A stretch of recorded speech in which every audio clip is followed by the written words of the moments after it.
యేసు శిలువలో పలికిన 4వ మాట, ఏలీ ఏలీ లామా సబక్తానీ. నా దేవా నా దేవా, నన్నెందుకు చేయి విడిచితివి? 4వ మాట ద్వారా మనం ఏం నేర్చుకోవాలి? ఎందుకు దేవుడు యేసుక్రీస్తు చేయి విడిచాడు? 1. పాపము నుండి మనల్ని విడిపించటానికి. హెబ్రీలకు 2:15 జీవితకాలమంతయు మరణభయము చేత దాస్యమునకు లోబడిన వారిని విడిపించుటకును ఆయన కూడా రక్తమాంసములలో పాలివాడాయెను. 2. మన శత్రుత్వం పోగొట్టడానికి. రోమీలకు 5:10 ఏలయనగా శత్రువులమై ఉండగా ఆయన కుమారుని మరణము ద్వారా మనము దేవునితో సమాధానపరచబడిన ఎడల సమాధానపరచబడిన వారమై. 3. ఉగ్రత నుండి రక్షింపబడడానికి.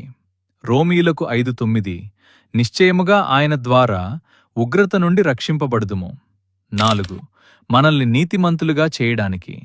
రోమీలకు 5:9 కాపబట్టి ఆయన రక్తము వలన ఇప్పుడు నీతిమంతులముగా తీర్చబడి. 5. మనకు నిత్య జీవము ఇవ్వడానికి.